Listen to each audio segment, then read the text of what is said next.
Kidlat News Updates. Ako po si Cesar Soriano para ihatid ang mga nangungunang balita sa buong kapuluan ngayon. Humigit kumulang 160 battalion commanders mula sa Intelligence Service of the Armed Forces of the Philippines o ISAF at Philippine Army ang nagsama-sama sa kauna-unahang External Security Operations Symposium na pinangunahan ni Pangulong Ferdinand Marcos Jr. nitong December 10, Miyerkules. Sa pulong na ginanap sa labas ng Malacanang, tinalakay ang mas mahigpit na koordinasyon at paghahanda ng militar sa harap ng tumitinding banta sa panlabas na seguridad. Nanawagan ng Pangulo na palakasin ang ugnayan sa mga komunidad upang masigurong matatag ang pambansang depensa. Kasunod ito ng sunod-sunod niyang pagbisita sa mga kampo militar na layong tiyakin ang sapat na suporta at modernisasyon ng puwersa sa gitna ng nagbabagong geopolitical tensions. Magkakaroon ng dagdagaan sa biyahe ang mga commuter ngayong Christmas season matapos i-anunsyo ng Department of Transportation o DOTR ang 12 araw na libreng sakay sa MRT-3, LRT-1 at LRT-2 mula December 14 hanggang December 25. Bahagi ito ng holiday initiative ng ahensya upang mabawasan ang gastos ng mga mananakay sa panahon ng matinding Christmas rush. Araw-araw, iba't ibang sektor ang makikinabang ng libreng biyahe mula seniors, estudyante, OFWs, guro, health workers, PWDs, solo parents, LGBTQIA+, hanggang uniformed personnel at kani-kanilang pamilya. Sa December 25, bukas ang libreng sakay para sa lahat ng commuter.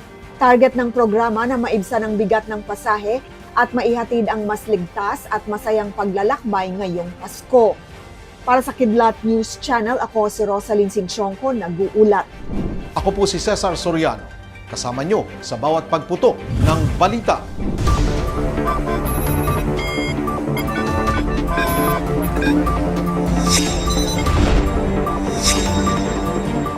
Inanunsyo ng National Police Commission o NAPOLCOM na tuluyang sisibakin sa serbisyo ang 7 pulis sa Caloocan City kaugnay ng pagkamatay ng altar boy na si Dion de la Rosa na tinamaan ng leptospirosis matapos lumusong sa baha para hanapin ang kanyang ama. Ayon kay NAPOLCOM Vice Chairperson Ralph Calinisan, may sapat na ebidensyang nagdidiin sa mga pulis sa grave misconduct, grave dishonesty, incompetence, oppression at conduct unbecoming of a police officer.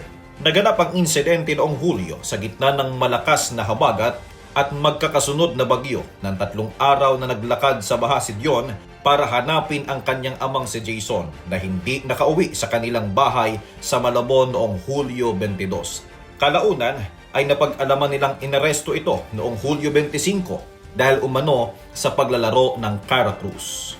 Makalipas ang 2 araw, nilagnat si John at kalaunan ay namatay dahil sa cardiac arrest dulot ng leptospirosis. Pinalaya lamang si Jason noong Agosto 2. Sa investigasyon ng NAPOLCOM, lumabas na may unlawful detention, falsified documentation at fabricated charges laban kay Jason.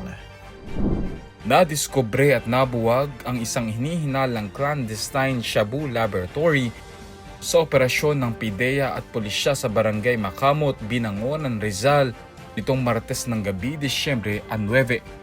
Bandang 11:40 p.m., inisyo ang search warrant sa bahay na target ng operasyon.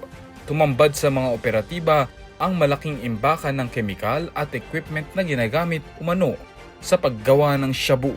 Kabilang ang mahigit 80 galon ng liquid precursors, kilo-kilong ephedrine, puti at brown na pulbos at humigit kumulang 200 gramo ng hinihinalang shabu. Ayon sa PIDEA, pinaniniwalaang dayuhan ang nasa likod ng laboratorio, katuwang ang ilang Pilipinong kasabwa. Inihahanda na ang kasong paglabag sa RA 9165 Section 8 sa mga target ng warrant habang nagpapatuloy ang investigasyon sa lawak ng operasyon at pagkakakilanlan ng sindikato. Ako po si Cesar Soriano, kasama nyo sa bawat pagputo ng balita.